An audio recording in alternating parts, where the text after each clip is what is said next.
अस्सलाम वालेकुम dear students, मैं रिजवान अहमद। आप सब लोग कैसे हैं? उम्मीद करता हूँ आपका दिन अच्छा चल रहा होगा। लाहौर में तो बहुत अच्छा मौसम है और आपके एरियाज़ के अंदर भी इसी तरह से उम्मीद है कि बारिश हो रही है। यहाँ तो सुबह से हल्की हल्की बारिश हो रही है। डियर स्टूडेंट्स, कल हमने हमारा जो चैप्टर 1 था द सेवियर ऑफ मैनकाइंड वो स्टार्ट किया था। उसका मैंने आपको ब्रीफली एक जो है वो बैकग्राउंड भी बता दिया कि इस चैप्टर के अंदर हम क्या पढ़ने जा रहे हैं। और पहले पैराग्राफ के अंदर जितने भी इम्पोर्टेंट जो वर्ड्स थे वो हमने यहाँ पर लिख लिए। और उसके बाद जो है वो मैंने आप लोगों से फीडबैक मांगा अबाउट दैट लेक्चर कि हमारा लेक्चर जो है वो आपको क्लियरली समझ आ गया या नहीं।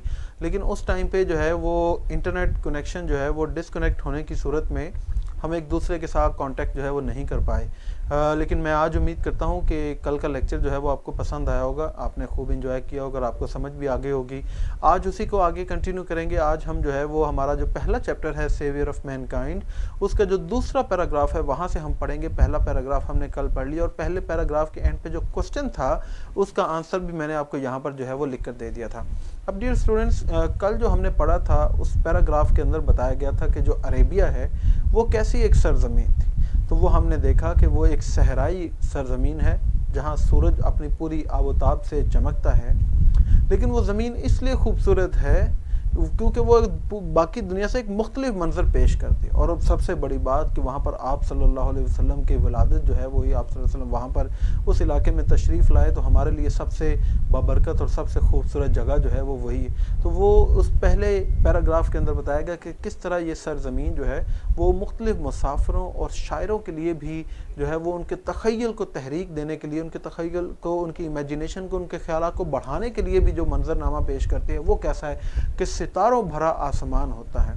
तो इस तरह की खूबसूरत सरज़मीन में आप सल्लल्लाहु अलैहि वसल्लम जो है वो एक कमेंट्स बच्चों के जो है वो मक्का की सरज़मीन पर पैदा हुए। वो शहर जो बहेरा अहमर रेड सी से कोई 50 मील दूर है। ठीक है, ये हमने कल जो है वो मेरा बेटा पढ़ा था। जी मरियम बेटा, थैंक यू, मैं बिल्कुल ठीक हूँ। बस जो है आप अपना कल के लेक्चर के बारे में अपना फीडबैक दे सकते हैं कि कल का लेक्चर आपको क्लियर था, आपको सब समझ आ गई थी। अगर आपका कल का लेक्चर क्लियर था तो फिर मैं जल्दी से क्विकली जो है वो आगे हम पढ़ना स्टार्ट करें।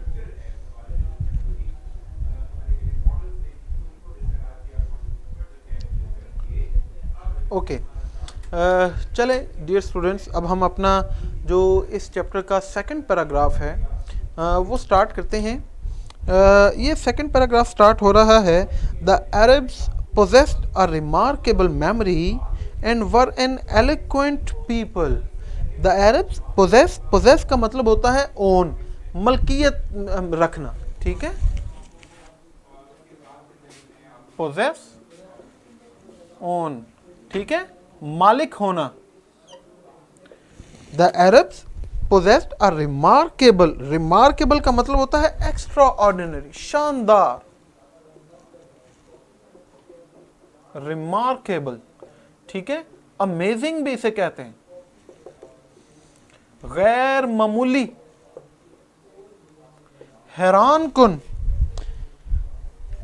and were an eloquent people। eloquent का मतलब क्या होता है? इसका मतलब होता है जो बड़े अच्छे तरीके से अपनी बात जो है वो दूसरों तक कन्वे कर सकते हैं, खुश गुफ्तार होते हैं, खुश बयान होते हैं। एलोक्वेंट, इसको कैसे प्रोनाउंस करना है? एलोक्वेंट। एलोक्वेंट का मतलब क्या होता है? एक्सप्रेसिव या फिर फ्लुएंट। एक्सप्रेसिव या फिर इसे हम लिख सकते हैं फ्लुएंट। खुश गुफ्तार कि उन्हें बात करने पर मलका हासिल था, बात करने में वो बहुत अच्छे थे क्योंकि उनकी ज़ुबान बड़ी वसी थी।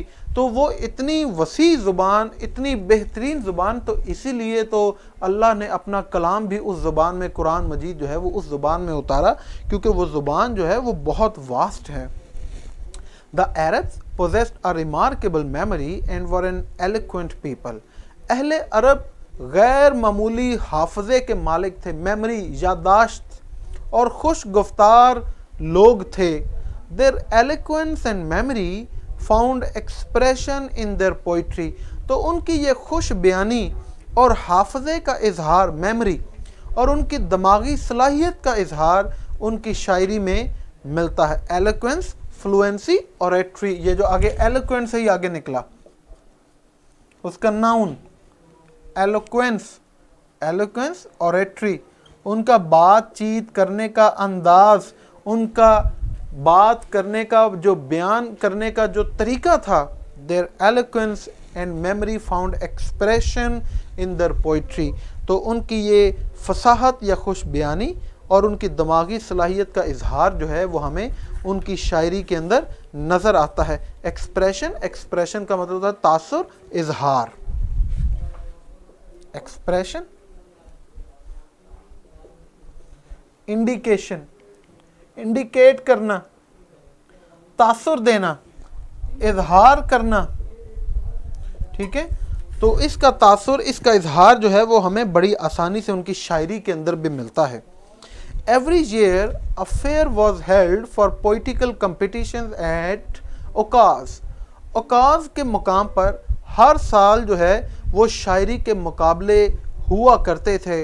इट इज़ नरेटेड, नरेटेड रवायत है, बयान किया जाता है that Hammad said to caliph Walid bin Yazid, के हम्माद ने खलीफा जो वलीद बिन यजीद थे उनको एक दफ़ा कहा कि I can recite to you for each letter of the alphabet, मैं हर हरूफ तहज्जी का एक एक जो किता है वो मैं तुम्हें बयान करके सुना सकता हूँ। 100 लॉन्ग पोइम्स, और जो है 100 लंबी नज़में विदाउट टेकिंग इनटू अकाउंट, और जो है वो उन बड़ी बड़ी नज़मों के अंदर जो है वो उन हरूफ तहज्जी का एक ज़िक्र भी नहीं होगा। Without taking into account short pieces, छोटे छोटे जो इनके टुकड़े हैं उनको अलहदा किए ही। And all of that was composed exclusively by poets before the promulgation of Islam. और वो कहता है कि ये सारी नज़में जो हैं इस्लाम की अशात से पहले लिखी गई थी। It is no small wonder that Allah Almighty chose the Arabic language for His final dispensation and the preservation of His word। तो लिहाजा ये कोई मामूली मौजज़ा नहीं है कि अल्लाह कादिर मुतलक ने अपने हतमी आखिरी निज़ाम फ़ितरत की अशात और अपने कलाम की हिफाजत के लिए अरबी ज़ुबान को मुंतखब किया। अब इसके अंदर जो इम्पोर्टेंट वर्ड्स हैं जी, ओकाज़ जो है ये बेटा एक इलाके का नाम है। मैं अभी इम्पॉर्टेंट वर्ड्स आपको लिखवाऊँ और इसको मैं दोबारा रिपीट करता हूँ, ठीक है। जैसा कि अभी हमने यहाँ पर वर्ड लिखा एक्सप्रेशन, तो उसके बाद कंपटीशन। कंपटीशन का मतलब क्या होता है? कंपटीशन का मतलब होता है मुकाबला, ठीक है। कॉन्टेस्ट भी जिसे हम कहते हैं, कॉन्टेस्ट, मुकाबला। उसके बाद नरेट, नरेट का मतलब क्या होता है? बयान करना, स्टेट, ठीक है, बयान करना। उसके बाद रिसाइट, रिसाइट का मतलब होता है स्पीक या तिलावत करना या बोलना, ठीक है, पढ़ना, या फिर इसे हम कहते हैं तिलावत करना। अल्फ़ाबेट, अल्फ़ाबेट का मतलब होता है हरूफ तहज्जी, ठीक है, लेटर।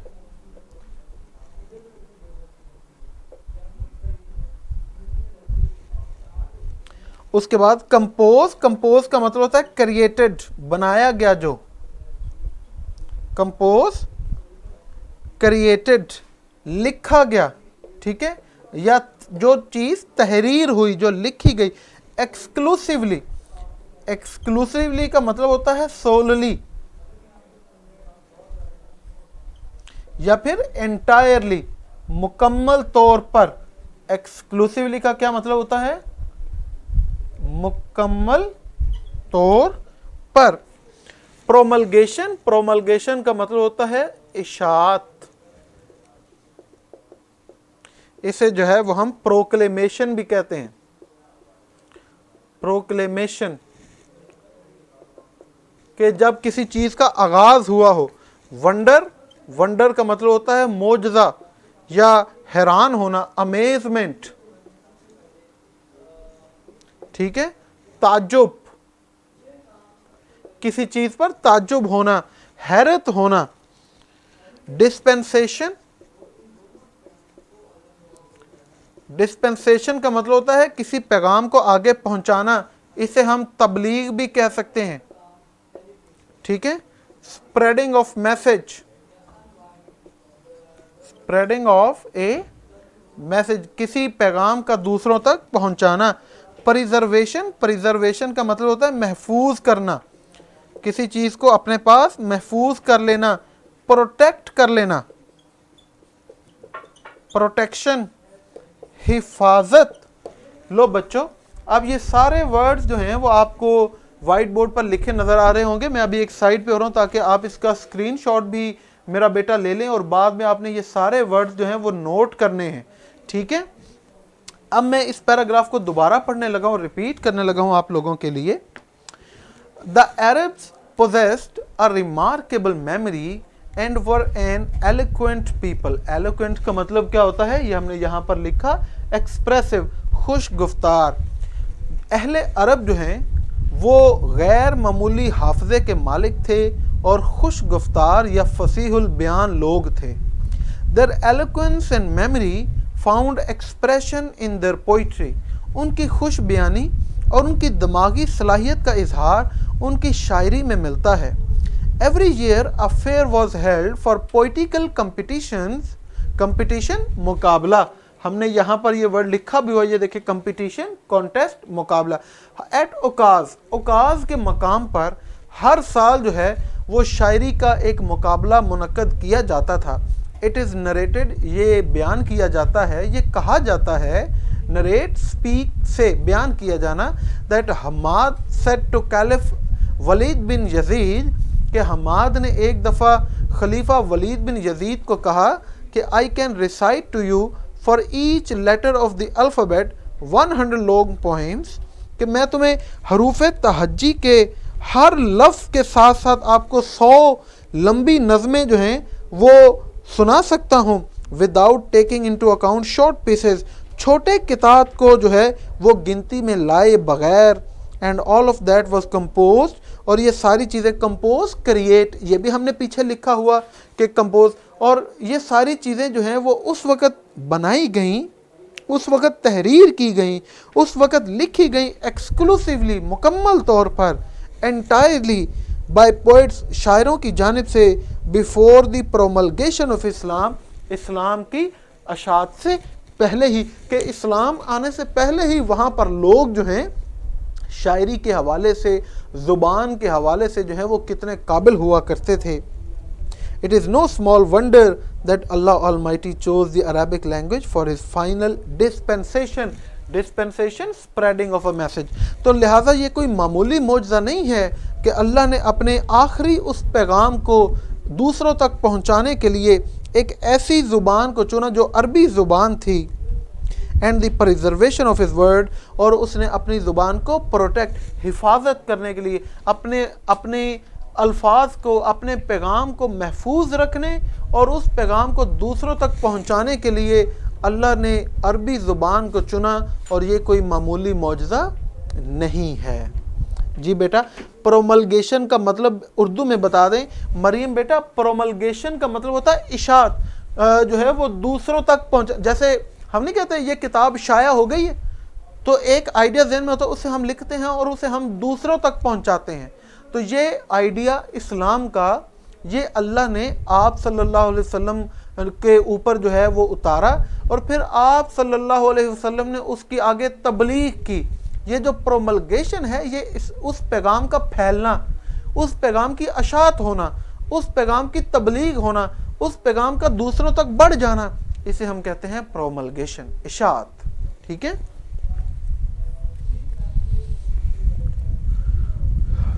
जी, वंडर और प्रोमलगेशन का सिनोनिम बताएं हसन बेटा।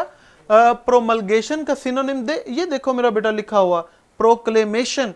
प्रोक्लेमेशन का मतलब क्या होता है, इशात। और वंडर, वंडर का मतलब क्या होता है, ताज्जुब, हैरान कुन।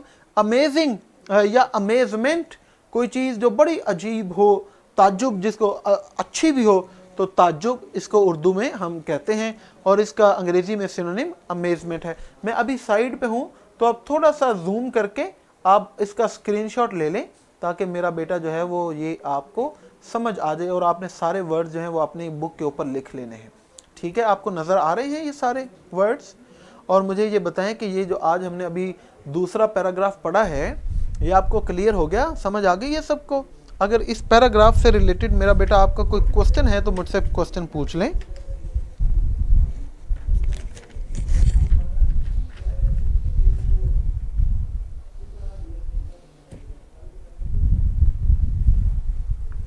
मोहम्मद कह रहे हैं कि टेस्ट कब होगा? टेस्ट बेटा इंशाल्लाह नेक्स्ट वीक से स्टार्ट हो जाएंगे।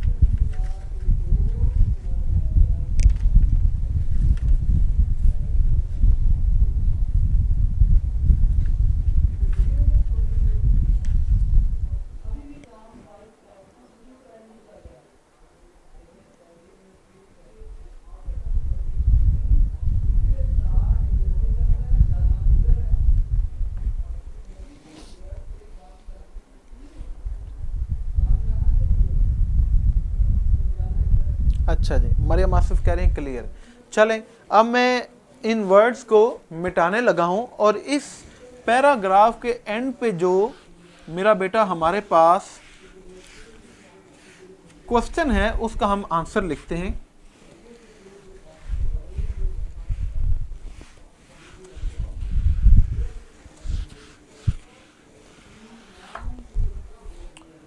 अच्छा जी, हमारे पास पैराग्राफ 2 और यहां पे जो हमारे पास क्वेश्चन है वो क्वेश्चन है कि what kind of competition was held at Okaz. Okaz के मकाम पर किस तरह का मुकाबला जो है वो हुआ करता था। महानूर कह रहे हैं बहुत अच्छी समझ, चलो दैट्स गुड बेटा। हमारे आपके पास किताब में भी जो पैराग्राफ 2 के साथ क्वेश्चन लिखा हुआ वो क्वेश्चन क्या है कि what kind of competition was held at Okaz. Okaz के मुकाम पर कैसा मुकाबला जो है वो मुनक्कद होता था। तो इसका आंसर बहुत सिंपल हमने लिखना है। हम क्या लिखेंगे कि अ political competition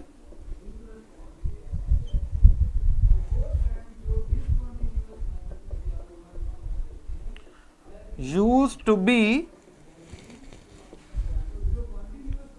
held every year at ओकाज। एक शायरी मुकाबला मुनक्कद हुआ करता था हर साल ओकाज के मुकाम पर। सवाल क्या है कि ओकाज पर कौन सा मुकाबला जो है वो होता था, कॉन्टेस्ट कंपटीशन कौन सा होता था। तो हम कहेंगे a political competition used to be held, used to be हुआ करता था, used to be held every year at Okaz. Javeria कह रहे हैं कि मेरा लेक्चर स्टार्ट नहीं होता डेली। क्यों बेटा जवेरिया, आपको क्या इशू आता है? मेरिन कह रही हैं कि sir this shoe is pressing on my toe, ये कौन सा फ्रेज है? इसमें बेटा इस सेंटेंस के अंदर आप कौन से वर्ड्स जो हैं वो आप, अगर ये ऑन माई टो है तो ये प्रेपोजिशनल फ्रेज है।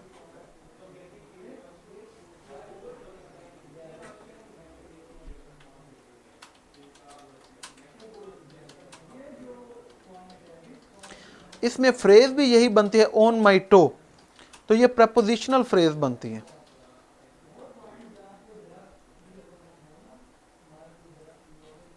अच्छा जी, अगर प्रेपोजिशनल ऑप्शन ना हो तो कंजंक्शनल हो सकता है। इसमें कंजंक्शन के अलावा और कौन सी महरीन बेटा ऑप्शंस हैं?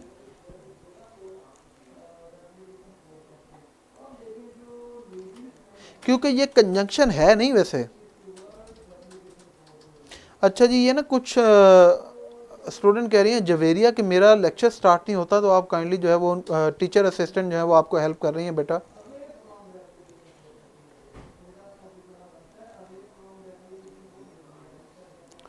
मोहम्मद कह रहे हैं आज के, जी बेटा आज जो है वो मैं चाह रहा हूँ कि अभी क्योंकि हमारा ये सेशन स्टार्ट हुआ है तो मैं चंद 1-2-3 दिन जो है वो थोड़ा आहिस्ता आहिस्ता बच्चों को पढ़ाऊँ ताकि जो हमारे साथ नए आने वाले बच्चे हैं वो भी मिल जाएं और जब वो आएँ तो वो परेशान ना हो कि हम इतना ज़्यादा जो है वो इतनी तेज़ी से काम कर गए हैं।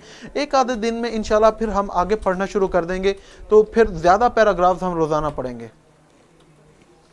अच्छा जी, गनवा कह रहे हैं कि ग्रामर कब शुरू होगी। ये बेटा ग्रामर भी इंशाल्लाह एक आधे दिन के अंदर हम साथ साथ जो है वो स्टार्ट कर देंगे। सिर्फ मैं चाह रहा हूँ कि चूँकि नया सेशन है तो बच्चे कुछ हमारे साथ रेगुलर आना शुरू कर दें, तो इंशाल्लाह फिर ये साथ साथ हम ग्रामर भी शुरू कर देंगे। अच्छा जी, noun phrase, adverb phrase, adjective phrase option है। तो महरीन बेटा इसमें जो है वो ये जो है ये एडवर्ब फ्रेज हो सकती है।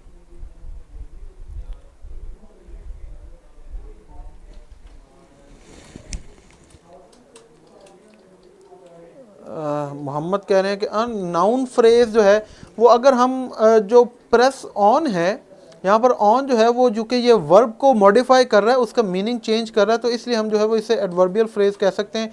लेकिन टो के हवाले से देखें तो ये एक नाउन फ्रेज कहलाते हैं। मोहम्मद कह रहे हैं thanks sir, your lecture was nice, welcome बेटा। मोहम्मद कह रहे हैं जी मुझे सब समझ आ गई। चलें, दैट्स गुड जी, ये बड़ी अच्छी बात है। तो अब आपने अपने क्लास फेलोज़ को, अपने दोस्तों को, सबको बताना है कि वो campus.pk का हिस्सा बने और वो रोज़ाना जो है वो लाइव लेक्चर सुन सकते हैं डेली बेसिस पे, और फ्री ऑफ कॉस्ट है सब कुछ। हम्माद कैलिफ वाला अगेन पढ़ा दें। ओके आतिफ बेटा, देखें ये लाइन लिखी हुई है कि एक दफ़ा एक आदमी था हम्माद, उसने, अब इसमें वो बताना चाह रहा है कि इस्लाम से पहले भी ये ज़ुबान जो है कितनी वसी थी, ये लोग बातों के ऊपर कितना जो है वो इनको मलका हासिल था, ये कितनी ज़्यादा अच्छी बातें कर सकते थे। तो चूँकि ये ज़ुबान इतनी खूबसूरत और इतनी वसी थी, इसीलिए जो है वो इस ज़ुबान पे फिर ये अल्लाह ने अपना पैगाम भी भेजा। तो एक दफ़ा हम्माद ने वलीद बिन यजीद जो खलीफा था उसको एक दफ़ा कहा कि खलीफा अगर आप चाहें तो मैं आपको बता सकता हूं कि हरूफ तहज्जी, जैसे हमारे नहीं ABC या अलिफ बे पे, इसी तरह जो अरबिक की हरूफ तहज्जी अलिफ बा पा ता, इसी तरह वो कहते हैं कि हर हरूफ तहज्जी से मैं आपको 100 लंबी नज़में सुना सकता हूं, और उनमें जो छोटे वर्ड्स हैं, जो ये इसमें ना लैंग्वेज का कि प्रोनाउंसिएशन ऊपर जानी है नीचे जानी है, किस तरह आपने किसी वर्ड के ऊपर स्ट्रेस डालना है, तो वो कहता है कि वो जो छोटे किताब हैं उनको गिनती में लाए बगैर मैं आपको हर हरूफ तहज्जी से, कि एक ही हरूफ तहज्जी उन नज़मों के अंदर इस्तेमाल हुआ, मैं आपको कम से कम 100 लंबी नज़में जो हैं वो सुना सकता हूँ। तो ये इतनी वसी ज़ुबान थी जिसमें जो है वो अल्लाह ने अपना पैगाम जो है वो भेजा। मोहम्मद बेटा ये हम्माद बेसिकली कोई उसका वज़ीर होगा। कैलिफ जो है वो वलीद बिन यजीद था, जो खलीफा था उस वक़्त का, उसका नाम था वलीद बिन यजीद, और हम्माद जो है उसका कोई वज़ीर होगा, उसने वैसे ही अपने बादशाह से ये बात कही। खलील बेटा ये जो वर्ड्स मैंने बोर्ड पर लिखे थे, आप थोड़ा सा अपने लेक्चर्स को पीछे जाके ना उसका स्क्रीनशॉट ले लें, तो वो सारे इंपॉर्टेंट वर्ड्स जो हैं वो आपको मिल जाएंगे, तो आप वहाँ से जो है वो उनको नोट डाउन कर लें।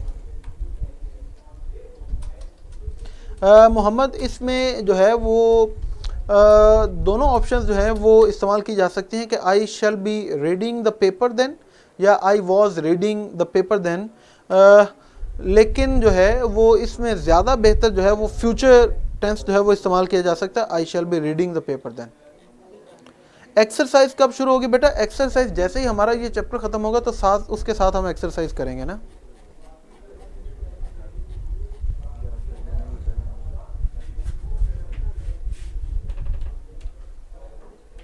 कंपोज काशिफ बेटा, कंपोज का मतलब होता है लिखना, तहरीर करना, नरेट, राइट, क्रिएट, कोई चीज़ क्रिएट करना, तख्लीक करना।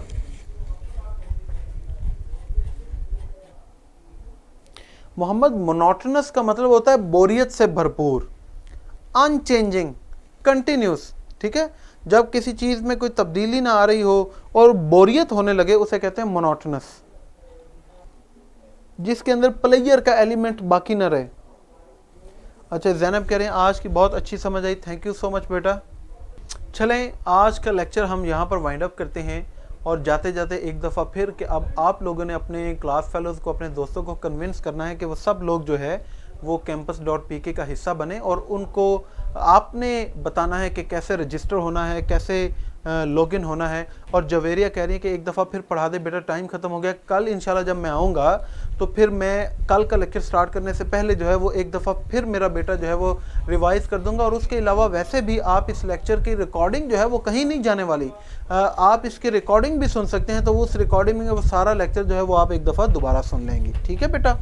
तो आपने ये रिकॉर्डिंग ज़रूर सुननी है इस लेक्चर की, और कल मैं एक दफ़ा जल्दी से रिवाइज़ भी कर दूंगा आपके लिए। चलें चलें। सिविलाइजेशन, काशिफ बेटा सिविलाइजेशन का मतलब होता है तहजीब, ज़िंदगी गुजारने का तरीका। उसके अंदर हमारा कपड़े पहनना, हमारी ज़ुबान, हमारा लिटरेचर, ये हमारे क्या चीज़ें हम खाने में पसंद करते हैं, हमारा कल्चर, सकाफ़त, ये शायरी, लिटरेचर, गाने, किताबें, इल्म, ये सारी चीज़ें तहजीब के अंदर आती हैं, सिविलाइजेशन। अच्छा जी, महानूर कह रही हैं कि today's lecture was so good, thank you so much बेटा। चले जी, ओके बेटा, अपना ख्याल रखें, अल्लाह हाफ़िज़।